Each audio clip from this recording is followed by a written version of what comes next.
Okay, we are live. Hello, it's Bill the Knee Pain Guru. Live on the Ask Dr. Beck show. Here we are. Good morning, Charlie. How are you?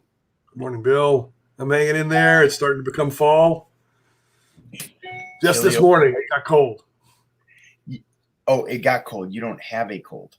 No, I don't have a cold. No. It went from summertime outside to fall. Flip of a light switch. Mm-hmm. That's kind of nice. And if you were starting to feel not so good. Yes, if I was starting to feel under the weather. That's what the kids are calling it these days. If I suddenly felt not so good, what might Dr. Beck do in a not so good feeling situation? Dr. Beck, so let's just do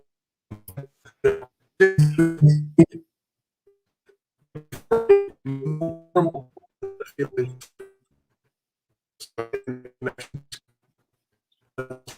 I'll wait till we come back on here. Okay, we're back. Okay, so normal not feeling so good, chicken soup, rest, that kind of thing. But if you're majorly not feeling good, then 1 to 5 grams of vitamin C per day in divided doses, at least 10,000 IUs of vitamin D. You could add in some quercetin, anywhere from 250 to 500 milligrams. Add in some zinc in the neighborhood of, let's say, 25 milligrams a day. And you can add in N-acetylcysteine. We're almost there. Come on, video.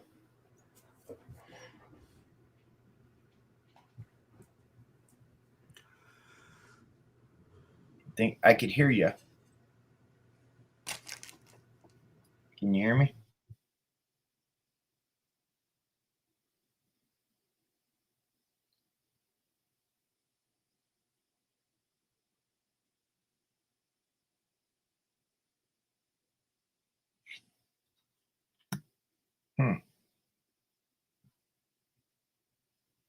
Okay. Well, we will wait for a moment while Dr. Beck logs back in or his internet comes back up, and we'll continue the conversation. In the case where there he is. Okay. I have no idea what happened. Yeah, you went away. I went away. But anyway, you can add in N-acetylcysteine. You could do inhaled ozone. You could do ozone suppositories. So there are lots of things you can do if you're not feeling perfectly these days. If you're not feeling well. Are there links we could give to the brands that you suggest, or so basically when it comes to supplements, there are, I'm going to say, 4 different levels that I am aware of. Okay. And not that any of these is necessarily wrong, but you have to look at the business behind them to figure out what quality you're getting. So the first one is like a GNC store. And so what you'll notice about GNC is that there's never a long line, and that they typically have high rent, which basically means that they have to be putting in cheap things into their supplements to turn any profit and keep their head above water. Okay. Second tier would be grocery store, pharmacy. Those, they're not in the business of selling supplements. It's just a side business for them. So again, better quality than GNC, but not great quality. Then your third tier would be your health food stores, who make a decent amount of their profit from selling supplements. They have better quality still. Top tier would be physician-only supplements. These are not available at health food stores. Can't buy them on Amazon. They're available to a physician. Typically, those ingredients are very, very high quality, not very many fillers, if any at all. And that's the version that I recommend. Now, there are more than one company out there. There is more than one company out there that does high quality stuff. You need to find what works for you that's available in your area, whoever your provider is that you're getting it from. Okay. I am preferential to Metagenics. They seem to do a really good job of not only producing high quality supplements, but getting results with those supplements. It's not the only company that I use, but that's one of the big ones. Mm-hmm. And would you be able to write that up? The vitamin C, the zinc, the quercetin. Oh, let me. Yeah, you could send that over later, but I'll just get that in the show notes. Okay. Okay. Great. For that, and I could put it up on the website as well. Yep. I think that'd be helpful if people had the not so well feeling pain as we move into the fall. Correct. Correct. Okay. We got a couple of questions that came in. And the first one is from Kathy. Kathy writes, "Hi, Dr. Beck. I have a question regarding cartilage loss on the inner portion of the knee only. I know you advise prolotherapy and an unloader brace. I have an unloader brace, and when I wear it for 2 hours, my knee has pain under the kneecap area patella for 2 weeks. It has pain. It's been 2 weeks, I guess. A stabbing pain. I believe that is because I have severe arthritis under the kneecap as well.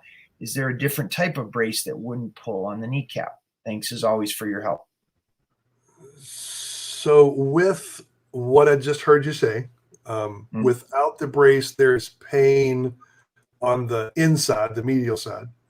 With the brace, the pain shifts, goes to the. What I hear in my head is a knee that is mechanically out of balance. Yes. And the unloader brace is simply pointing out the fact that it's out of balance and likely where. So that unloader brace should be able to be adjusted, and it should be able to be adjusted in such a way that it does not cause pain. That would be the first thing that I would say. Okay. The second thing would be getting a treatment and adjusting the unloader brace to get that knee mechanically aligned. Mm-hmm. Yeah, that's where I would start. Okay. And are all unloader braces adjustable? Is there, I know I'm speaking from my personal experience. After my ACL surgery, I had the DonJoy brace that was fitted to my leg, and they had the little spacers in it that would limit the extension of the leg, so I wouldn't hyperextend the leg. I'm personally not familiar with unloader braces, so yeah, I've never had to use one personally, so I'm a little familiar, but not with models, manufacturers. Okay. A colleague that I send him to, he's a sports medicine doc, and he does it much more than I do. Got it. Okay. Is that something that we can share your colleagues' information? Would that be helpful, or is that? Yeah, either way, it's okay. No pressure. Yeah, I'm just thinking. If people have questions about unloader braces, it is probably much easier for them to find orthopedist or sports medicine doc in their area and ask their office staff, because that's what would be available to you locally. Mm-hmm. Got it. Yeah, that makes total sense. Okay. Was there anything else you wanted to tie in on the unloader brace and the arthritis behind the kneecap and the cartilage loss on the inner portion of the knee? My brain keeps coming back to that. Usually is a treatment solution. You get somebody who knows what they're doing with the knee, the kneecap, get everything aligned again, and that stuff should be much better. Got it. Yeah, that makes total sense. Okay, cool. The next question says, "Hello, I'm a 28-year-old male patient. I had a lengthening surgery and the method I used was the ion method. Okay, and I have a little bit of backstory with Okay. this gentleman. This was a femur lengthening surgery. Okay. Apparently, they lengthened the femur. Yep. I had lengthening with an external fixator for 3 months, but during this time I was having trouble bending the knee. After the fixator was removed, I continued physical therapy. When I couldn't get results for the first few months, I went to different physical therapy centers and tried my luck, but I couldn't get any results. Right now, my left knee reaches 90 degrees passive, and I use a CPM machine every day for 5 hours, 2.5 on the left, 2.5 on the right. The doctor told me to have minimal invasive quadriplasty surgery. He told me that my vastus intermedius tendon will be cut, and he said to me, this surgery is nothing to be afraid of. I'll post the same surgery video link below. Did you make this surgery to anyone before? Or did you? This is, I believe they're from Turkey. Or did you hear of the surgery before? Yes. Okay. So, no. You haven't done the surgery. There are many things that I hear my patients come in and say since I've graduated medical school, and they are new, and I scratch my head at the logic behind them. Mm-hmm. So, let's get the facts of this case correct. Okay, Mm-hmm. So we have someone who has knee replacement surgery. No, this was a lengthening surgery of the femur bone. They wanted to do be taller. Okay. Gotcha. Okay. So one leg shorter than the other. We've got to get that leg the same length. No, they wanted both legs longer. Okay. They wanted to be taller. They wanted to be a taller person. Okay. So they went through this surgery to lengthen the bone. Got it. Okay. Okay. So then in this case, here's what needs to happen. As we grow, all the tissue in whatever body part is growing must grow at roughly the same rate. If it doesn't grow roughly at the same rate, you wind up with pulls in the fascia, and those pulls in the fascia can cause things like scoliosis, for example. Sure. But in this case, what I'm hearing is the anterior muscles of the upper leg are tight. Thus, when I try to bend the knee, those muscles, tendons, and ligaments working together won't allow full bending of the knee. Correct.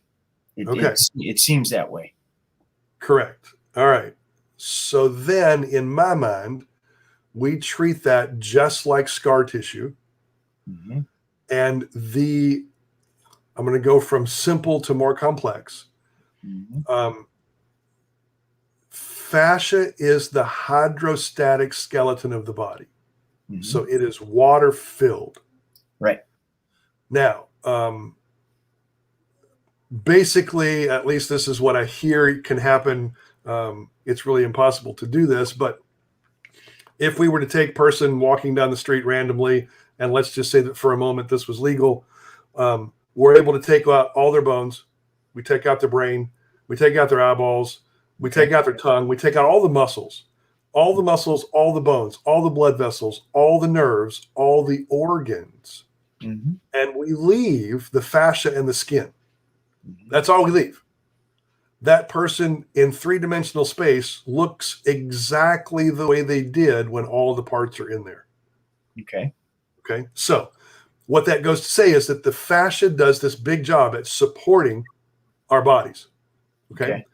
The fascia. 10 seconds. Yes, exactly. The fascia then is continuous and contiguous all the way throughout the body, including surrounding each muscle itself, the muscle fibers, the muscle bundles, and so that if you have tight fascia that is dried out and doesn't move in relationship to itself. Muscles cannot relax, and it's also hard for them to tighten past a certain contractile like ratio, because in order to move, the muscle belly, the part of the muscle that's actually the red muscle that we see, has to change size. And if the fascia is fighting the muscle changing size, then we have a problem. Okay. So the muscle can't overcome the strength of the fascia. Right. Now, my first thought process is it's a palpatory exploration of in that leg what feels normal and what does not. The things that do not feel normal literally need lubrication. If we think about this as a car, something that we can put grease into, but in this case, the grease would be saline. So what I do with my patients is somebody who came in with a similar scenario, I would fill a syringe full of saline, put a needle on it that was able to reach the tissue that I was working with, and inject about 2 cc's of saline every spot there was dried up tissue. This contracted area. Yep, contracted. And basically what happens is you're putting liquid into the fascia. That saline has, for the body, effectively no medicinal properties. It doesn't do anything magic. It just provides lubrication. Right. And I have seen very miraculous and dramatic releases of the tight tissue and increase in motion from just doing that. Just with the saline. Got it. Just with the saline. Okay. So that's kind of the lowest portion. If we stepped up from there, you could use 5% dextrose in water, which is also going to act as a lubricant, but give a very gentle stimulation to the body to start regenerating some tissue and do some healing. Stepping up from that would be prolotherapy. Again, it's liquid. It's going to act like a lubricant, but it also causes more tissue regeneration. And then we move up to platelet-rich plasma, PRP. Typically, that is less volume. So now we start getting into less of that tissue lubrication and more of just a stimulus to heal. And then we could move up to stem cells or exosomes. Again, less volume still, so you have to be more precise with your needle placement. And remember, you're putting a needle into fascia, which you can see with an ultrasound isn't going to show up on X-ray, isn't going to show up on CT, MRI, really. So you have to be pretty darn good with the needle to use those things, this last two solutions, the way I've described. Okay. I have personal background with this person. They were working in my program, and this is what I had, the direction that I had pointed them, which was increase water intake. Yes. If they weren't able to absorb the water because they were running to the bathroom all the time, I would have them include a high quality sea salt in with the water so the body was able to absorb the water. Yep. And the third step was working directly with the fascia from the knee to the thigh to release tension patterns, the tension patterns in, well, the knee. We were working with strain counter strain in the knee, self-care, strain counter strain in the joint, and then a each section, like working with the fascia all the way up the thigh to release the tension patterns in the fascia and muscle in the thigh, to increase the range of motion. I spoke with them once. I didn't hear back. And then this is their follow-up was the surgery, and if it's a good surgery. So there seems to be a disconnect of actually doing the work to getting the results. So anyhow, I was just saying that when you were saying hydrate the fascia, I'm like, yeah, you got it. Now, the one thing that I would add that goes between what you and I have done, because they may not have access to someone who can stick a needle in. Yes. is to get that hydration in there, and then you can use Chinese acupuncture cups. Oh, Right? So it's a plastic bell with a yeah. vacuum on it, and it sucks Yeah. the skin up into the bell. Uh-huh. What that does on a localized level, because it really only goes where the bell is it causes swelling. It causes fluid to be pulled into the tissue. Oh, perfect. Which is cool. So you can use that therapeutically. I totally see the half step between what I was offering and prolotherapy was an injection. No, awesome. I love it. Yep. And acupuncture cupping is it can be painful. I mean, because the nerve endings are involved in that as well. They get a little traumatized, but everything heals, and it's a fabulous way to help rehydrate tissue. Yeah. I mean, I've seen people that have had it on their back or wherever, and they look like big bruises. Yes. Circular bruises that they have. Yep. Yeah. Cool. No, that's great. I like the where I'm able to help and where it stops, and then seeing like where's my area of operation, and where it's like a professional with another set of skills can step in and be able to help in that area. Yep. That's cool. We have someone watching at the moment. If you have questions for Dr. Beck, feel free to type that in the live chat or in the comments section, and we will pass that along to Dr. Beck. Make sure to give the video a thumbs up, like, and subscribe to the Comella Foundation YouTube channel, as well as turn on notifications for future videos. If you have a question for Dr. Beck, and this is between our Wednesday meetings here, you can go to the website below. This is also in the description of the video on the Comella Foundation website. Ask Dr. Beck, and you can type in your questions there, and then we read them on the following week's episode. So, okay. And today, this is going to be a good one because we have all of the recommendations from Dr. Beck. If, as we move into the fall, you get that not so good feeling, what you would do for a not so good feeling in your body, whatever that not so good feeling would be for. Correct. Okay. That's what we got for this week, Charlie. Cool. I want to thank you for your time. Oh, thank you. This is fun. I enjoy it. Let's see. Next week we'll be here on, what is it, the 29th? Sounds about right. Wednesday morning on the 29th. Make sure to turn on the reminders to be notified of that through our YouTube channel. And that's what we got. Cool. Thank you, Bill. Charlie, thank you so much. Have a great day. Thank everybody for watching, and those who are watching the replay. And we'll see you next week. Yeah, take care. Okay, bye-bye.